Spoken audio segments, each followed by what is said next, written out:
Hello दोस्तों, कैसे हो? आपका स्वागत है त्रिपाण स्टडी सेंटर में। आज जो हम करने जा रहे हैं क्लास 12 सीबीएसई एनसीईआरटी के महत्वपूर्ण क्वेश्चन। ये क्वेश्चन कई मायने में जो है एग्जाम व्यू से बहुत काफ़ी महत्वपूर्ण रहेगा और इस क्वेश्चन पे जो है हम विस्तार पर चर्चा करेंगे, हर एक पहलू पे नज़र डालेंगे। चलिए देखते हैं हमारा आज टॉपिक क्या है।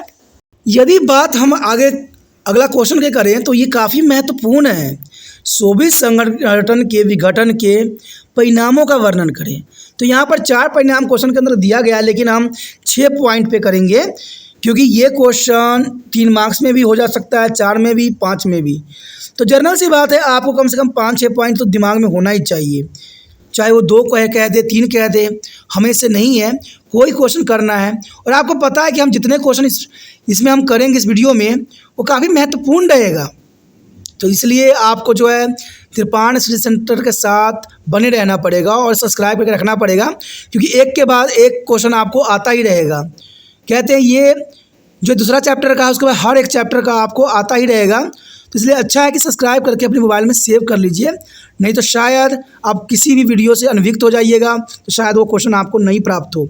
और वो एग्ज़ाम व्यू से इम्पोर्टेंट है, क्योंकि त्रिपाण स्टडी सेंटर सिर्फ जो है महत्वपूर्ण क्वेश्चन पे ही जो है वीडियो बनाता है, जो एग्ज़ाम व्यू से आना है। और कहते हैं ये आएगा, इसमें कोई दो राय नहीं है, क्योंकि हमने जो क्वेश्चन सेलेक्ट किए हैं वो क्वेश्चन है जो एग्ज़ाम में आते ही रहते हैं। सिर्फ आपके समक्ष जो होगा क्वेश्चन के रूप बदल जाते हैं, लेकिन आंसर वही रहता है। इसलिए कहते हैं कि क्वेश्चन को भी समझना बहुत ही महत्वपूर्ण रहता है। इसलिए आप क्वेश्चन को भी समझने की कोशिश करें कि यहाँ पर सोवियत संघ विघटन के परिणामों का हमने चर्चा करना है कि सोवियत संघ के विघटन के क्या परिणाम निकले। विघटन तो हो गया और विघटन के कारणों का हमने ऊपर चर्चा किया है। अब यहाँ परिणामों के हम करेंगे कि परिणाम क्या निकला, जब विघटन हुई तो इसके क्या परिणाम आए। तो चलिए हम परिणामों पर जो है प्रकाश डालने की कोशिश करें। सबसे पहली बात है, सोवियत संघ के विघटन के क्या परिणाम थे। सोवियत संघ के विघटन का मतलब था शीत युद्ध का अंत था, क्योंकि आपको पता ही है कि यूएसए, अमेरिका और सोवियत संघ, उनमें से अगर कोई भी पीछे हट जाता तो जनरल सी बात है, जो कोल्ड वॉर इतने सालों से चल रही थी, आपको पता ही होगा कोल्ड वॉर जो थी 1945 से स्टार्ट हुई और 1991 में जाकर ख़त्म हुई। ये बहुत लंबा दौर था। कहते हैं इस लंबी दौर में लोगों के मन में डर बना रहता था कि कोई भी सुपर पावर जो है एक दूसरे पर अटैक करेंगे और दूसरे देशों को जो है अपने अधीन कर लेंगे। इसलिए क्यूबा मिसाइल संकट भी थी, जो एक बहुत बड़ी समस्या थी, तो उसको आगे हम चर्चा करेंगे, ठीक है। तो ये बात साफ करता है कि सोवियत संघ विघटन का मतलब था किसी एक शक्ति का पावरफुल बन जाना। तो सोवियत संघ का विघटन हो गया तो जर्नल सी बात है, अमेरिका का प्रभुत्व बढ़ गया, क्योंकि शीत युद्ध संयुक्त राज्य अमेरिका और यूएसएसआर के बीच प्रतिद्वंद्विता की पराकाष्ठा थी और इस प्रकार शीत युद्ध के टकराव का अंत भी हो गया। क्योंकि आपको पता है, साधारण वर्ड में मैं बताऊं तो संयुक्त राज्य अमेरिका और यूएसएसआर के बीच जो ये प्रतिद्वंद्विता थी, यानी जो ये संघर्ष थी, वो पराकाष्ठा का था। पराकाष्ठा का मतलब होता है दोस्तों अपनी इज्जत सम्मान के लिए था, क्योंकि एक दूसरे पर अटैक करके अपनी इज्जत कोई गंवाना नहीं चाहते थे और पूरे विश्व में हंसी नहीं रुलाना चाहते थे। इसलिए शीत युद्ध का मतलब ही था कि युद्ध की स्थिति पैदा होना, लेकिन युद्ध नहीं होना। यानी कोई व्यक्ति कहता है कि मैं तुम्हें मारूंगा, वो कहता है मैं तुम्हें मारूंगा, ऐसी सिर्फ बातें होती हैं। बातों का युद्ध, मीडिया का युद्ध, एक दूसरे को नीचा दिखाने का युद्ध। तो जर्नल सी बात है, जो प्रतिद्वंद्विता थी वो सोवियत संघ के विघटन का के कारण ख़त्म हो गई और सोवियत संघ के विघटन के कारण में संयुक्त राज्य अमेरिका का महत्वपूर्ण स्थान था। ये आपने जो है पढ़ा भी है, विघटन के कारण क्या थे, क्योंकि वो जो है कम्युनिस्ट पार्टी को अपने अधीन कर लिया और उनके नेताओं को जो जैसा कहा वैसा ही उन्होंने किया।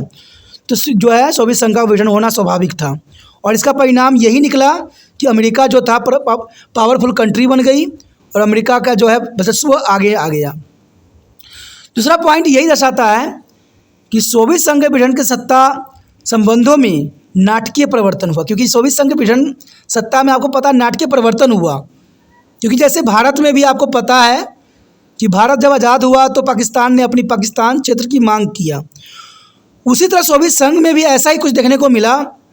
जो देश सोवियत संघ के सदस्य थे, साथ मिले हुए थे, जैसे सोवियत संघ का विघटन हुआ सब के सब जो है अपने आप को स्वतंत्र घोषित कर लिया और अपने आप को अलग थलग कर लिया उथल पुथल हुई जिसका विश्व राजनीति पर बहुत बड़ा प्रभाव पर देखने को मिला। विघटन ने विश्व में संयुक्त राज्य अमेरिका नामक एकमात्र शक्ति की प्रभुता या कई शक्तियों की प्रभुता के लिए रास्ता खोल दिया, क्योंकि जनरल सी बात थी, उसमें दो ही शक्ति उभरी थी, सोवियत संघ और अमेरिका। आप जनरल सी बात है, जब सोवियत संघ का विघटन हो गया तो अमेरिका ही पावरफुल बन गई है और अमेरिका आज भी पावरफुल बना हुआ है। तो यही बात यहाँ दर्शाता है कि इसमें जो है सोवियत संघ विघटन ने सत्ता के संबंध में नाटकीय परिवर्तन देखने को मिला और इसका उथल पुथल पूरे विश्व पर प्रभाव पड़ा, क्योंकि इस विघटन के कारण क्या हुआ, अमेरिका का प्रभुता और स्थापित हो गया और अमेरिका को जो है सभी देशों पर जो है प्रभुता रखने का जो है रास्ते बिल्कुल ही साफ कर दिए, क्योंकि अब उसको रोकने वाला सोवियत संघ तो विघटित हो चुकी थी।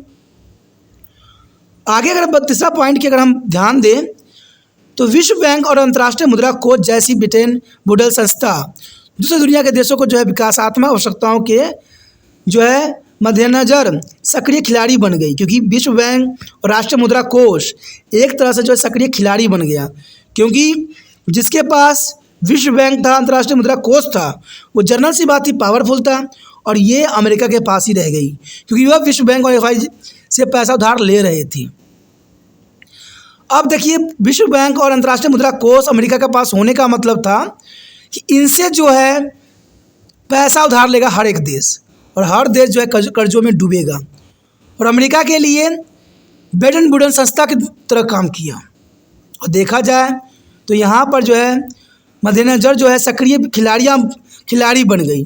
तो ये काफ़ी महत्वपूर्ण था कि विश्व बैंक और अंतर्राष्ट्रीय मुद्रा कोष का जो है यहाँ पर दायित्व जो है बदल ही गई, जो हमने शॉक थेरेपी में भी बात किया था, क्योंकि उन्होंने जो है USSR को भी ऑफ़र किया था कि पहले तो उनको जो है ख़त्म कर दिया और बाद में जो है उनको सहूलियत देने लग गए।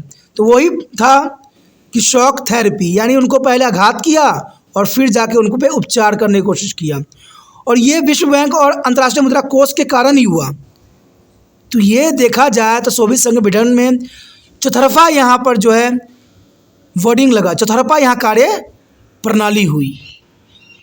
उसके पश्चात जो अगला परिणाम आया वो था दुनिया ने अपनी स्वतंत्र आकांक्षाओं के साथ नई जो देशों का उदय भी देखा, क्योंकि सोवियत संघ के विघटन हो जाने के कारण कई देश का उदय हुआ, क्योंकि पहले सोवियत संघ जो बनाई गई थी USSR कई देशों से मिलके बनी थी, और जैसे ही इसका नष्ट हुआ देखा जाए तो नए देशों का जो है उदय होना स्वाभाविक बना दिया। और अगली पॉइंट की हम बात करें, ब्लास्टिक राज्य अर्थात एस्टोनिया, लिथुआनिया और लतविया यूरोपीय संघ में शामिल हो गए। ये सब जो थे यूरोपीय संघ में शामिल हो गए और बाद में नाटो के सदस्य भी बन गए। तो जनरल सी बात है, ऐसे देशों के लिए ये शुभ अवसर था, क्योंकि वो सोवियत संघ के विघटन का रास्ते ही देख रहे थे कि जैसे सोवियत संघ का विघटन होगा ये जो थे अपना अलग ही स्वतंत्र राष्ट्र बना लिया और ये जो थे नाटो के सदस्य भी बन गए।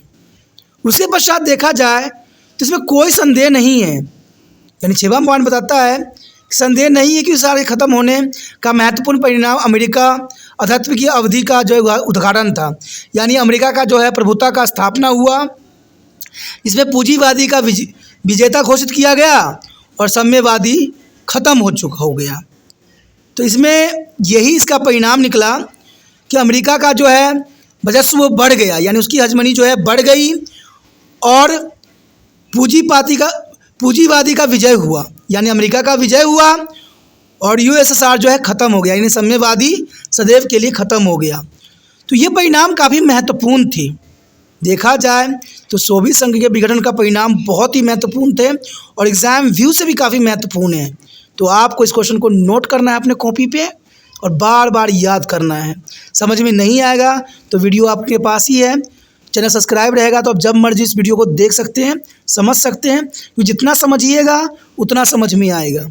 ठीक है, एक बार देखिएगा और छोड़िएगा कि मुझे समझ में आ गया तो समझिए आप नहीं कर पाइएगा। तिरपान सेंटर समक्ष नहीं इसलिए नहीं आता है क्योंकि मुझे आपको सिर्फ समझाना है, आप किसी की शक्ल देख के नहीं समझ सकते। अगर आप शब्दों को देखिएगा तो आपको लिखने का तरीका मालूम होगा, उसके स्पेलिंग पता लगेगा। ठीक है, और मैं तो बोल ही रहा हूँ और समझाने की पुण्य कोशिश भी कर रहा हूँ। तो इसलिए आपको समझना चाहिए। कहते हैं किसी को स्टाइल, किसी का कुछ करके कोई बड़ा नहीं बन सकता। आपका तो मेन मोटिव होना चाहिए अक्षरों का ही, कि हमें शब्द में कैसे किसको लिखा जा रहा है। कुछ बच्चे जो होते हैं वो बड़े क्लास में होते हैं, लेकिन उनको जो है शब्दों को लिखने में बड़ी कठिनाई आती है। तो ये शब्द ही आपको जो है सही रास्ता दिखा सकता है। सोचिए नहीं, ठीक है, शब्दों को लिखिए अपने कॉपी पे, ज़रूरी है। अगर आपको ये वीडियो समझ में आया, अच्छा लगा, अगर आप दिल से त्रिपाण स्टडी सेंटर का हेल्प करना चाहते हो, अगर मन में थोड़ा भी हेल्प करने का विचार है, तो लिंक को जो है यूट्यूब से कॉपी करके व्हाट्सएप स्टेटस पर लगा दीजिए। जो बच्चे आपके +2 में होंगे, जो आपके कॉन्टैक्ट में होंगे, वो ज़रूर जो है आपका स्टेटस देखेंगे और वो भी इस वीडियो का जो है आनंद उठा सकेंगे, समझ सकेंगे और वो भी जो है आगे बढ़ सकेंगे। इसे सोचिए नहीं, चैनल को सब्सक्राइब करके अपने मोबाइल में सेव कीजिए और जितना हो सके शेयर कीजिए। पहली बार वीडियो देख रहे थे दोस्तों, तो इसको चैनल को सब्सक्राइब कर लीजिए, क्योंकि आपको पता ही है कि त्रिपाण स्टडी सेंटर जो कहा है वो करता है। आपको पता है कि यहाँ पर 8 से लेकर MA तक बच्चों के लिए बहुत कुछ है। तो जल्दी सब्सक्राइब कीजिए और अपने मोबाइल में सेव कीजिए।